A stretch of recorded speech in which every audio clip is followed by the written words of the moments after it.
300 megawatt से ज्यादा बिजली सूरज से बना रहे हैं। इन परियोजनाओं के संचालन से आगर में 550 मेगावाट, नीमच में 500 मेगावाट और शाजापुर में 450 मेगावाट सौर ऊर्जा का उत्पादन होगा, जो प्रधानमंत्री श्री नरेंद्र मोदी के वर्ष 2030 तक 500 गीगावाट तक ले जाने के लक्ष्य को हासिल करने में महत्वपूर्ण योगदान देगा। मध्य प्रदेश ने एक बार फिर सबसे सस्ती सौर ऊर्जा का कीर्तिमान समकालीन परिस्थितियों में रचा है। इन परियोजनाओं के शुरू हो जाने से आगर, नीमच और शाजापुर जिलों में भी विकास को नई रफ्तार मिलेगी। प्रदेश की कुल विद्युत उत्पादन क्षमता में नवकरणीय ऊर्जा की 21% तक हिस्सेदारी है। वर्तमान में प्रदेश में नवकरणीय ऊर्जा की 5000 मेगावाट की परियोजना प्रक्रियाधीन है, जो वर्ष 2025 तक उत्पादन शुरू कर देगी।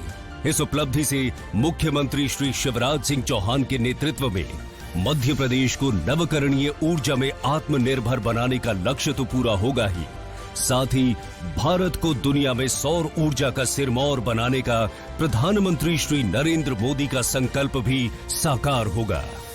सवाल तो हर किसी के ज़हन में रहते हैं, कभी सिस्टम से जुड़े सवाल, कभी सियासत से जुड़े सवाल,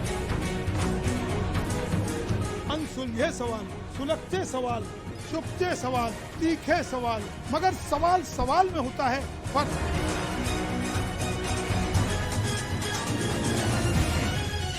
सवाल वो जो खड़ा करता है नया सवाल और बन जाता है बहस का मुद्दा। सवाल वो जो बदल सकते हैं सियासत की दिशा। सवाल वो जो लाते हैं समाज की समस्या सामने। सवाल वो जिसका समय रहते समाधान है जरूरी। सुदूर क्षेत्रों से खड़े होने वाले सवालों का जवाब देने को मजबूर होता है सत्ता का सिरमौर। सवाल हम खड़ा करते हैं सियासतदानों से, सरकार से और विपक्ष से। ग्राउंड जीरो हो या फिर स्टूडियो, हम पूछेंगे सियासत से जुड़े सवाल दर सवाल। शहर से दूर एक पूरा शहर है गोल्डन माइल, और भोपाल इंदौर एक्सप्रेस हाईवे पर इसी गोल्डन माइल में है आपकी आने वाली सरीन लाइफ की destination green valley studio apartment. यहाँ है लश ग्रीन एनवायरनमेंट के साथ swimming pools, sit outs, sporting areas जैसे मॉडर्न लाइफस्टाइल को सूट करने वाली सारी amenities. Book your studio apartment at a starting price of just 9.99 lakhs at Green Valley Studio Apartment, a project by Amatas India Limited. For details call 7024 883 495। Clean और green energy के जिस vision को प्रधानमंत्री श्री नरेंद्र मोदी ने new India का सबसे महत्वपूर्ण mission बनाया है, उसे साकार करने के लिए मजबूती से आगे बढ़ रही है मध्य प्रदेश सरकार।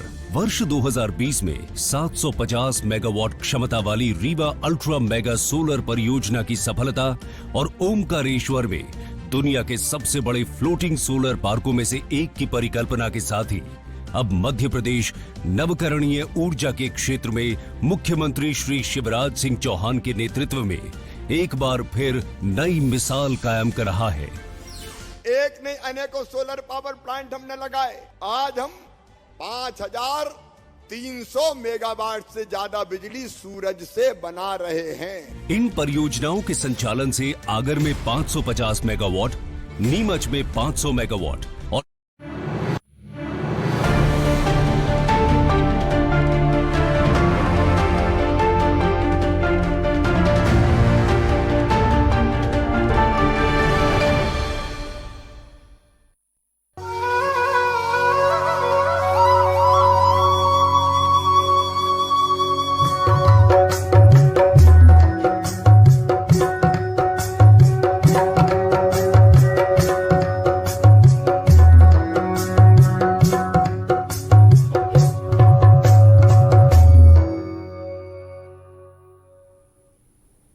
नमस्कार। हमारी इस खास पेशकश में मैं आपका स्वागत करता हूं। मैं हूं महेंद्र विश्वकर्मा। तो आज महाशिवरात्रि के मौके पर महाकाल की नगरी उज्जैन में भव्य दीपोत्सव का आयोजन किया जा रहा है।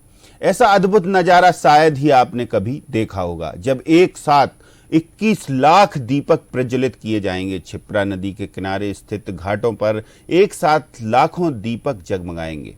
तैयारी पूरी हो चुकी है। मुख्यमंत्री शिवराज सिंह चौहान भी उज्जैन पहुंचे। और कह सकते हैं कि उज्जैन में महाकाल मंदिर के नए कॉरिडोर के लोकार्पण से पहले ये भव्य शिव दिवाली मनाई जा रही है। इस आयोजन के साथ ही कई पुराने रिकॉर्ड भी टूट जाएंगे तो एक नया रिकॉर्ड कायम होगा। तो हम आपको उज्जैन से इस महाआयोजन की सीधी तस्वीरें भी दिखाएंगे, तो साथ इस आयोजन के महत्व पर भी चर्चा करेंगे। तो शुरू करते हैं हमारी खास पेशकश।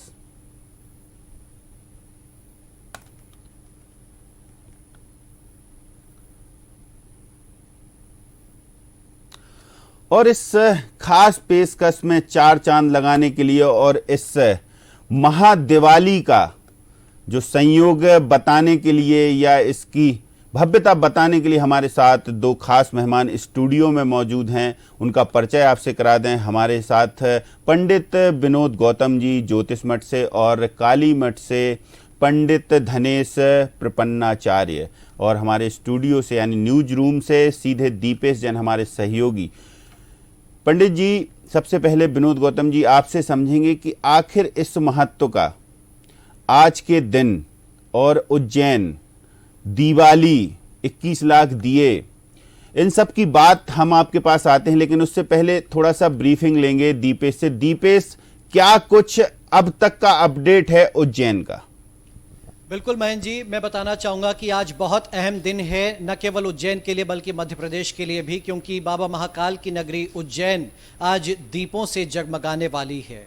2, 5, 10 लाख नहीं महेंद्र जी, बल्कि 21 लाख दिए एक साथ प्रज्वलित होंगे। तैयारियां पूरी हो चुकी हैं। Guinness book of world record की टीम भी उज्जैन पहुंच चुकी है और प्रदेश के मुखिया सीएम शिवराज सिंह चौहान, जिनकी परिकल्पना पर इतना भव्य आयोजन आज उज्जैन में होने जा रहा है, तो उज्जैन पुलिस प्रशासन की टीम मुस्तैद है, वहां पर जनप्रतिनिधियों की टीम मुस्तैद है।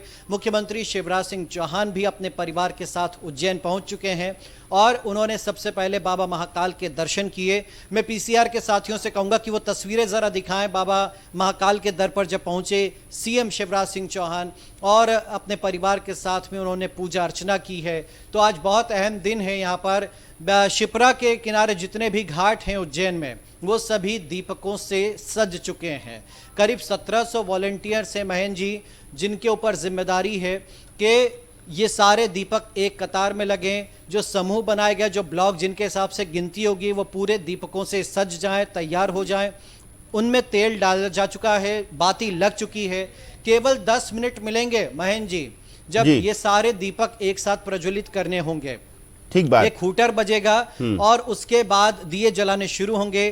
ठीक 10 मिनट बाद दूसरा हूटर बजेगा, यानी दिए जलाना बंद कर दिए जाएंगे। और उसके बाद Guinness book of world record की जो टीम है वो निरीक्षण करेगी और अद्भुत नजारा आज उज्जैन में देखने को मिलने वाला है महेंद्र जी। चलिए, पंडित विनोद गौतम जी भी हमारे साथ हैं, उन्हीं से समझते हैं। सर, आज जिस तरीके से पंडित जी ये भव्यता दिवाली और सबसे बड़ी बात कहें कि ये अद्भुत नजारा आज जो उज्जैन में होगा और आज का दिन महाशिवरात्रि पर महाआयोजन, कैसे देखते हैं इसको? क्या संयोग है ये?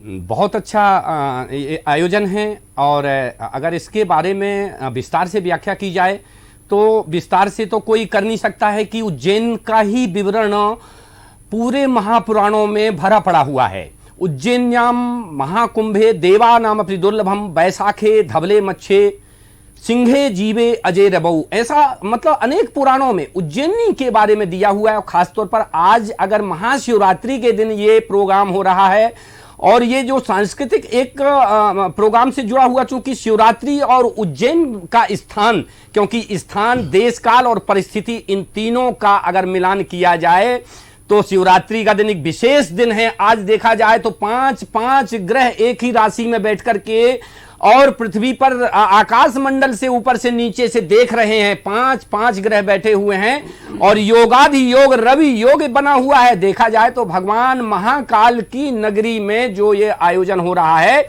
ये बहुत ऐतिहासिक है। और अगर दीपक की बात की जाए, क्योंकि आपने 3 प्रश्न एक ही उसमें कर दिए, बहुत ही गूढ़ रहस्यात्मक प्रश्न करते हैं विश्वकर्मा जी। आप देखा जाए तो रहस्यात्मक प्रश्न करने के लिए जाने जाते हैं। तो मेरा ये मानना है कि अगर दीपक और महाकाल और साथ में हम शिवरात्रि और उज्जैन, ये चारों का अगर विश्लेषण करें तो हमारे शब्द क्या पुराणों ने जो ऋषियों मुनियों फैल हो गए हैं, इतनी उनकी कीर्ति है। दीपक ज्योति परब्रह्म, दीपक ज्योति जनार्दनम, दीपम पाप में नाशम, सर्व दीपम नमोस्तुते। अर्थात दीपक हुआ है जो जिसमें ब्रह्मा जी का वास है, साक्षात विष्णु जी विराजमान हैं उसमें, और शिव जी को वो अर्पण जब किया जाएगा तो ऐसे दीपक वहां महाकाल की नगरी में आज ऐसे दिवस पर, जब महाशिवरात्रि का दिन है, जिस समय पर शिव और शक्ति का मिलन हुआ था, ऐसे पर आप देखें कि वहां पर प्रदेश के मुखिया के द्वारा जो ये कीर्ति मान रचा जा रहा है, अर्थात देखा जाए कि दीपक की ज्योति, एक दीपक पुंज, एक जैसे कहा जाए कि ये दीप पुंज, अनेक प्रकार के दीपक, लाखों करोड़ों जो दीपक पुंज तैयार होते हैं, 1 से 2, 2 से 4, जैसे वैज्ञानिक लोग न्यूट्रॉन से बनने वाली और अणुओं से परमाणु बनाते हैं, उसी प्रकार दीप से दीप जो जले, दीपक ज्योति परब्रह्म। तो जब ये इतने सारे दीपक को कम समय पर जब जलाए जा रहे हैं, तो ये जो कीर्तिमान नहीं भर है, ये एक शुभता का प्रतीक है। ऐसे में ये मंगल कामना का प्रतीक है। बिल्कुल बिल्कुल। तो देखा आपने, पंडित जी ने बताया कि इसका क्या महत्व है और वास्तव में ये अद्भुत संयोग है। हमारे साथ पंडित धनेश जी भी हैं, उनसे समझते हैं। पंडित जी, क्या लगता है कि आज शिवरात्रि और उसके बाद शिव शक्ति का मिलन, मुख्यमंत्री शिवराज सिंह चौहान सपत्नीक या सपरिवार वहां मौजूद, पूरा वहां पर एक भव्य वातावरण, भव्यता का प्रतीक, उज्जैन से जुड़े जो किंवदंतियां हैं या उज्जैन से जुड़े जो यथार्थ हैं, क्या ऐसा संयोग आज रहेगा जो अद्भुत होने वाला है? देखिए, कहा भी गया है कि उज्जैन्याम महाकालम ओंकालम अमरेश्वरम। उज्जैन तो अपने आप में परिपूर्ण है, भारत देश की धरोहर है, हृदय स्थली मध्य प्रदेश की धरोहर है, और आज़ाद भारत में पहली बार इतनी संख्या में दीप प्रज्वलित का आयोजन मध्य प्रदेश उज्जैन में किया गया। ये अद्भुत है अपने आप में, ये गौरवान्वित मध्य प्रदेश हो रहा है, गौरव का विषय है। और कहते हैं यथा धर्मः ततो जयः, जहां का राजा धार्मिक होता है वहां जय प्राप्त होती है, विजय की प्राप्ति होती है। ठीक बात। तो ये रिकॉर्ड, वर्ल्ड रिकॉर्ड तोड़ दिया हमारे प्रदेश के मंत्री जी ने, और अद्भुत नजारा है। कहते हैं दीप से दीप जलाओ, अंतर तिमिर मिटाओ। जब दीप से दीप जलते हैं तो अंतर तिमिर, अंतः आत्मा का अंधकार मिट जाता है और वहां प्रकाश उत्पन्न हो जाता है, और दीपक जलाने से नेगेटिविटी नष्ट होती है और पॉजिटिव ऊर्जा वहां विद्यमान हो जाती है जी। तो ये बड़े ही गौरवान्वित विषय है कि आज मध्य प्रदेश बहुत गौरवशाली अपने आप को महसूस कर रहा है, और बड़ी ही प्रसन्नता का विषय है कि इतना अच्छा आयोजन, इतना अच्छा राजा हमारे देश को, प्रदेश को प्राप्त हुआ। बिल्कुल। दीपेश, सुना आपने क्या कहा पंडित जी ने, पंडित विनोद गौतम ने और पंडित धनेश जी ने, कि यदि जो धर्म से जुड़ा हुआ कोई राजा होता है तो उसका एक यश, कीर्ति और वैभव अलग होता है, और आज हमें महाकाल में वो एक झलक दिखाई दे रही है इस चीज की कि कम से कम इतना बड़ा भव्य आयोजन, और भव्य आयोजन के साथ साथ आज के ही दिन, महाशिवरात्रि के दिन महादिवाली, इसका नजारा एक वहां देखना कितना जो है अद्भुत रमणीय नजारा होगा उधर का। आज पूरी नगरी, उज्जैन नगरी दीपों से जगमगाएगी, रोशनी से तो सरोवर होगी लेकिन दीपों से जगमगाएगी। आज ये हमें कभी ऐसे समय देखने को मिलता है या सुनने को मिलता है हमारे पूर्वजों से कि तब जहां बिजली नहीं हुआ करती थी, तब लाइट की व्यवस्था नहीं हुआ करती, तब दीपक जहां प्रकाशमान होते थे वहां कितना उजाला हो जाता था रात को, घनेरी रात में भी। तो आज वो दृश्य हमें देखने को मिलेगा। दीपेश, बिल्कुल महेंद्र जी, देखिए इसके पहले अयोध्या में जब देव दिवाली मनाई गई थी, सीएम योगी आदित्यनाथ वहां के जो उन्होंने इस आयोजन की शुरुआत की थी, और वहां पर कभी 5 लाख, उसके बाद फिर 9 लाख, 9.5 लाख दिए जलाए गए, 2 बार ऐसी दीप दिवाली मनाई गई। तो उसके जो नज़ारे थे वही अपने आप में अद्भुत था। बाबा काशी विश्वनाथ के जब नए कॉरिडोर का लोकार्पण हुआ, वहां पर इस तरीके से भव्य देव दिवाली मनाई गई, दीप जलाए गए वहां पर, वहां की तस्वीरें हमारी आंखों में आज भी बसी हुई हैं। तो आप सोचिए उससे दोगुनी संख्या में जब आज दीप प्रज्वलित होंगे, और बाबा महाकाल कहें कि जो 12 ज्योतिर्लिंग हैं बाबा शिव के, उनमें सबसे ज्यादा जो महत्व है वो इसी ज्योतिर्लिंग का माना जाता है, महाकालेश्वर ज्योतिर्लिंग का माना जाता है। और चूंकि दक्षिण मुखी, और पंडित जी तो आपको और बताएंगे विस्तार से, ये दक्षिण मुखी ज्योतिर्लिंग है। कहते हैं कि जिस पर अकाल मृत्यु का भय मंडराता है वो बाबा महाकाल की शरण में आता है तो वो भय टल जाता है। तो आज ऐसी नगरी में, और खुद जो भक्त जिनके नाम में शिव जुड़ा हुआ है और शिव परम भक्त हैं शिव के, तो ये बड़ा अद्भुत संयोग है। और शिव अपनी साधना यानी अपनी धर्मपत्नी साधना सिंह के साथ वहां पर पहुंचे हैं और इस उत्सव का नाम ही है शिव ज्योति महाअर्पण महोत्सव। तो कह सकते हैं कि यहाँ पर आज जब एक साथ दीप प्रज्वलित हो रहे, केवल रिकॉर्ड भर नहीं है। देखिए कुछ ही दिनों में वहां पर जो भगवान महाकाल मंदिर का जो विस्तार हुआ है, एक नया कॉरिडोर, और कई गुना ज्यादा जगह में अब नया महाकाल मंदिर नजर आएगा। श्रद्धालुओं की सुविधा के लिहाज से न केवल, बल्कि धार्मिक पौराणिक महत्व के हिसाब से, और अवंतिका का जिस तरह से जिक्र आता है पुराणों में, तो वो महत्व, वो उसका स्वरूप, वो उसका गौरव फिर लौटने वाला है। और इसीलिए महाकाल के दर पर जो भक्त जाते थे, परेशानियां होती थी, छोटे रास्ते थे, सकरी गलियां थी। बाबा महाकाल जब नगर भ्रमण पर निकलते थे तो लाखों लोगों की भीड़ को संभालना बड़ा मुश्किल हो जाता था। लेकिन अब जो नए विस्तार में उज्जैन निखर के सामने आ रहा है, तैयारियां पूरी चल रही हैं और हमें लगता है कि अगले महीने ये या अप्रैल में इसका बड़ा भव्य पैमाने पर लोकार्पण होगा। सीएम शिवराज सिंह चौहान जो हैं वो प्रधानमंत्री नरेंद्र मोदी को निमंत्रण दे चुके हैं कि जब भी उज्जैन के इस नए महाकाल कॉरिडोर का लोकार्पण होगा आपको उज्जैन आना है। और पीएम मोदी ने भी सैद्धांतिक सहमति दे दी है। लेकिन कह सकते कि उसके पहले कि बड़ा आयोजन, और वाकई अगर 20-21 लाख दीपक एक साथ प्रज्वलित होते हैं तो अब विरोधी कुछ भी सब आरोप लगाएं, लेकिन कह सकते हैं कि हिंदू धर्म की मान्यता जो है। बिल्कुल दीपेश, आप यदि पंडित विनोद गौतम से कुछ पूछना चाहें तो आप पूछ सकते हैं। बिल्कुल आचार्य जी से मैं यही जानना चाहूंगा कि महाशिवरात्रि का एक तो थोड़ा सा महत्व बताएं कि कितना ये जो है अपने आप में रहस्य समेटे हुए ये त्योहार, और उस मौके पर आज कहते हैं कि प्रकाश में ऊर्जा विद्यमान है, और ये ऊर्जा आज के इस समय में कितनी आवश्यक है जब कहें कि दुनिया में दो देश आपस में युद्ध कर रहे हैं, भारत भी कोरोना जैसी बीमारी से जूझता रहा है। उन सब के बीच अगर आज हम देव दिवाली या दीपोत्सव का त्योहार मना रहे हैं तो कितना धार्मिक नजरिए से इसका कहें कि कितना पुण्य मिलता है। जी दीपेश जी, ये तो एक अद्भुत पुण्य प्राप्ति का एक छोटा सा सरल और छोटा इसको कह सकते हैं, लेकिन बहुत सरल माध्यम है। शास्त्रों में इस मांगलिक कार्य के लिए कहा गया है कि साज्यम च वर्ति संयुक्तम बंधनायोजितम मया दीपम ग्रहाण देवेशो त्रैलोकम तिम्रापहम भक्त्या दीप प्रयच्छामि देवाय परमात्मने त्राहिमाम निर्यात घोरा दीप ज्योतिर्नमोस्तुते। इसमें तीनों लोकों में दीपक की जो स्थिति है वो सर्वोपरि मानी गई है, क्योंकि दीपक ही एक ऐसा यंत्र है हमारे शास्त्रों में, इसको यंत्र की श्रेणी मान लें कि वो स्वयं तो अपने नीचे अंधेरा रखता है लेकिन वो चारों तरफ प्रकाशमान करता है। तो उसको निस्वार्थ भाव से ऐसे कोई भी जो देवता हैं, ऋषि मुनि जितने भी हैं, क्योंकि रामचरितमानस में भी यही आया है कि बहुजन जन सब कहे यह रीति और स्वार्थ लाग करें सब प्रीति।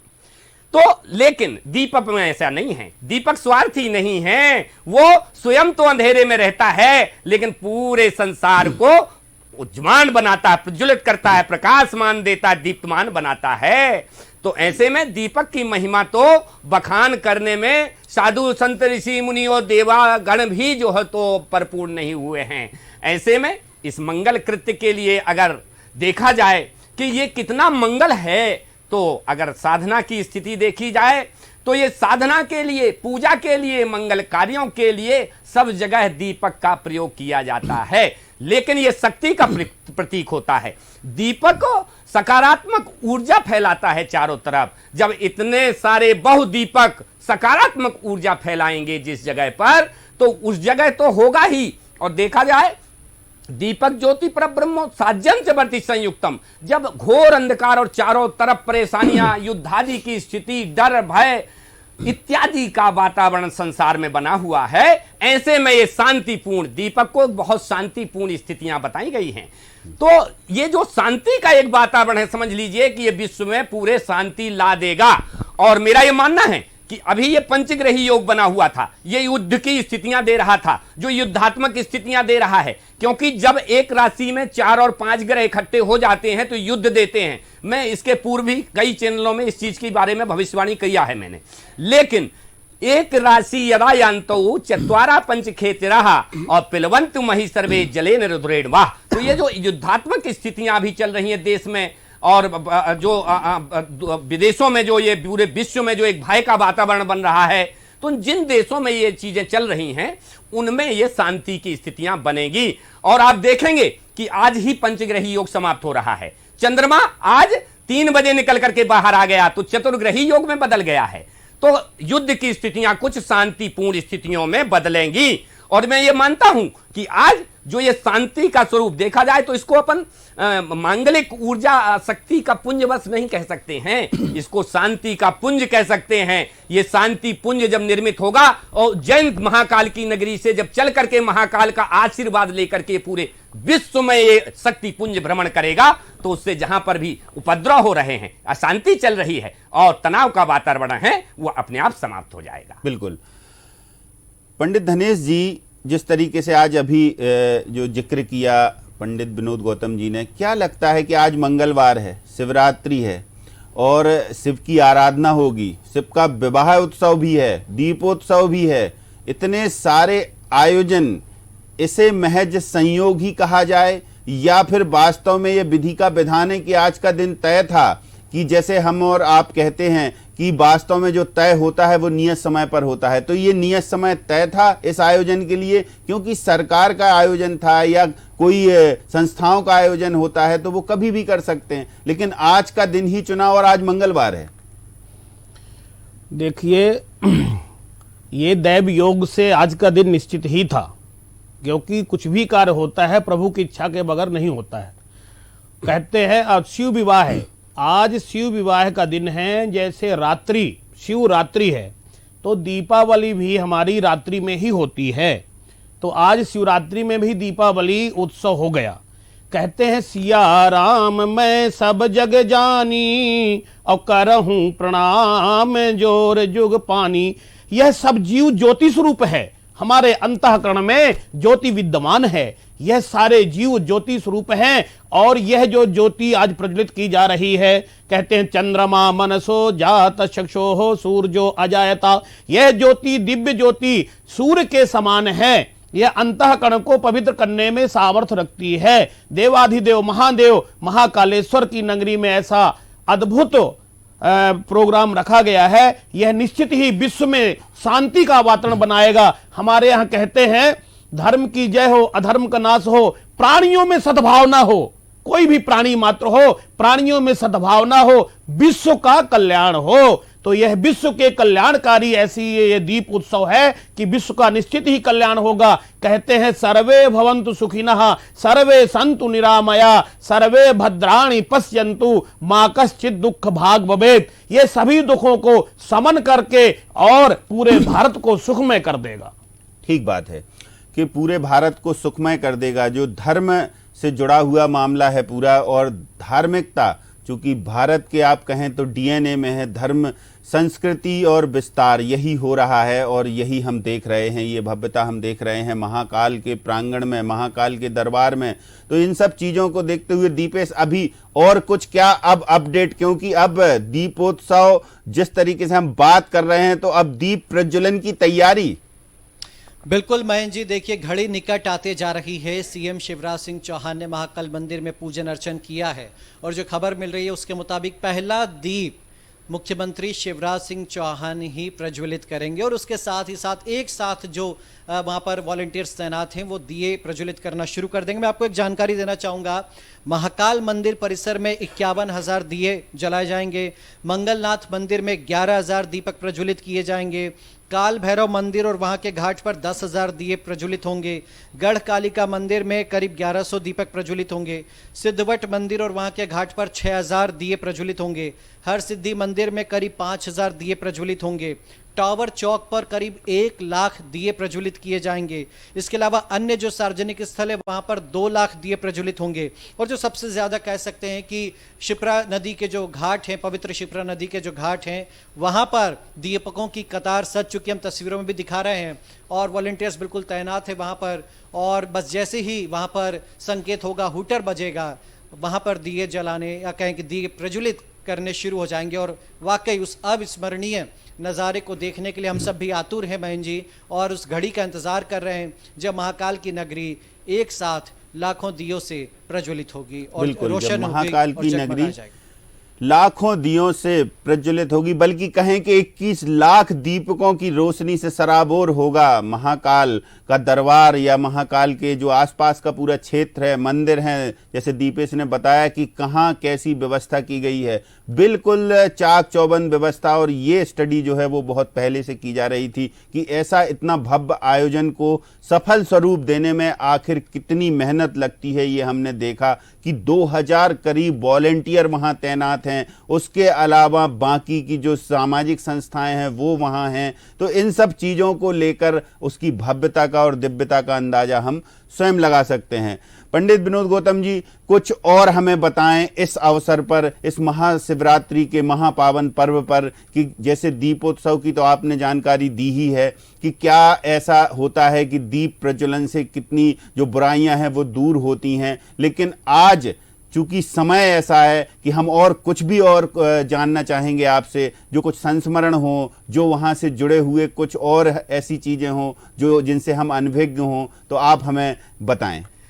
हाँ विश्वकर्मा जी, आप तो सभी प्रकार से सब कुछ जानते हैं, अनभिज्ञता तो नहीं होती है किसी भी चीज़ की। और दीपेश जी ऐसे ऐसे आपके साथ में जुड़े हुए हैं सभी, तो मैं मानता हूं कि आपका रिसर्च और वैज्ञानिक जो पद्धति के द्वारा किया गया है वो परिपूर्ण है। हाँ, अब ये जरूर है कि वेदोक्त और शास्त्रोक्त ढंग से हम कुछ चीज़ बता सकते हैं। जैसे भगवान महाकाल की नगरी में जो कुंभ का आयोजन होता है, जो अमृत वर्षा होती है, वो अमृत वर्षा जहां पर हो रही है, ऐसे जगह पर जो दीप की ये मल्लिकाएं और ये दीप प्रज्वलित हो रहे हैं, 21 लाख दीपकों का एक दीप पुंज जो शांति का प्रतीक बनकर के महाकाल की नगरी से निकलेगा, वो निश्चित तौर पर ऊर्जा देगा और चारों दिशाओं में ऊर्जावान होगा। और खास तौर पर आज जैसे आपने बताया कि महाशिवरात्रि, तो महाशिवरात्रि के जो रहस्य हैं उसको जानने के लिए तो देखा जाए कि महाशिवरात्रि में आज भगवान भोलेनाथ का विवाह हुआ था, और विवाह भी ऐसा हुआ था उस समय पर जो वैवाहिक मंत्र गाए गए थे। अगर आप दीपेश जी और विश्वकर्मा जी आपकी अनुमति हो तो हम दोनों प्रपन्नाचार्य जी और हम दोनों एक जो उनके विवाह में, चूंकि शिव जी का विवाह हुआ था तो उनके विवाह में जो भांवर गीत गाया गया था वो हम भांवर गीत गाना चाहते हैं। अगर आपकी अनुमति हो तो हम इस विषय में चर्चा करते हैं। जी बिल्कुल। कस्तूरी तिलकम ललाट पटले,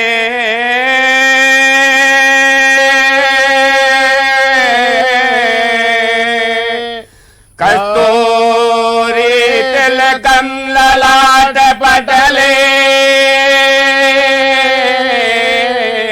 बच्चा स्थले कौस्तुभम, नासाग्रे परमोक्तकं करतले, वेणु करे कंकणम, सर्वांगे हरिचंदनम सुललितम, कंठे च मुक्तावली, गोपाल श्री परिवेष्टितो विजयते, गोपाल चूड़ामणि। धनेश जी, मुझे एक और याद आ गया। मैं चाहता हूं कि ये तांत्रिक मंत्र हैं, ये उस समय पर गाए गए थे जिस समय पर भोलेनाथ जी का विवाह हुआ था, भांवर पड़ी थी। तो तंत्र में जो चीज आई है वो तंत्र में एक तंत्र का भी मैं मंत्र बोलूंगा जो भांवर के समय पर आई है। यस्याग्रे द्राट द्राट द्रोट द्रोट मामेलम,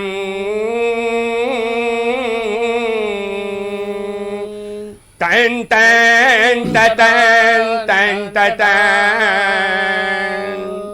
डांस डांस दो डांस डांस दोहे दोहे चकतम भूपकम भूपनालम तैलम तु तैलम खुखु खुखु खुमं खं खं खं खं खं ध्यायन्ते विप्रग्रहे वसति च सबला गोपाल चूड़ामणि। देखिए इस प्रकार से कितने जो हो तो तांत्रिक वैदिक और लौकिक मंत्रों का भांवर के दौरान उच्चारण किया गया था। तो ये उच्चारण तो अब दीपक की ज्योति जलने वाली है। दीपेश जी शायद